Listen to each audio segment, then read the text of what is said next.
Hola, anem a veure el que són les portes lògiques. Abans he adelantat una miqueta el concepte de porta lògica. Una porta lògica no és res més que una combinació de transistors que ens permeten implementar de forma en hardware, o sigui, en circuits, de fet en transistors,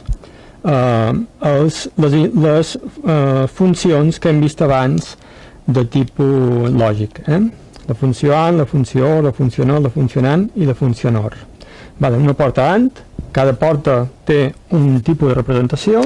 Això és la porta AND, és una línia recta com si fos quasi mitja circunferència, i cada una de les entrades ve definida per una lletra i ens dona una única sortida. Cada porta lògica només ens dona una única sortida. Això és una característica. Pot tenir més d'una entrada, com veurem, inclús hi ha una porta que pot tenir una única entrada, però podem tenir moltes entrades i només sempre una sola sortida. Una sola sortida sempre.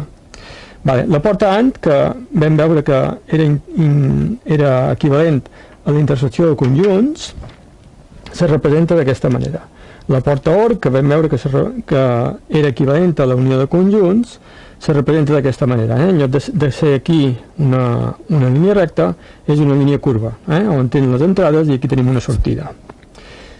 La porta NOT, que equival al complementari, la funció complementari, diguem, això, la OR equival a la unió i la AND equival a la intersecció, doncs la porta NOT equival al complementari d'una cosa. I què obtenim? Quan l'entrada és un valor, ens dona el seu complementari com a sortida. La porta NAND és una porta AND, però que el seu símbol, per tant això és una línia recta, el seu símbol li hem afegit un circulet petit, igual com hem fet amb la porta NOT al final. I la porta NOR és una NOT OR, que també la tenim aquí. Aquestes són les 5 portes més importants. N'hi ha d'altres, però ara mateix no les veurem. Què vol dir això? Que per qualsevol valor d'A i B, la sortida vindrà donada per la lògica de la intersecció o d'una porta AND. I aquí exactament en les portes OR, o en les portes NOT, o en les portes NAR, o en les portes NOR. Ja hem vist les taules de veritat abans de la porta NAND. Penseu que NAND és equivalent a la negació d'una intersecció i NOR és equivalent a la negació de la unió.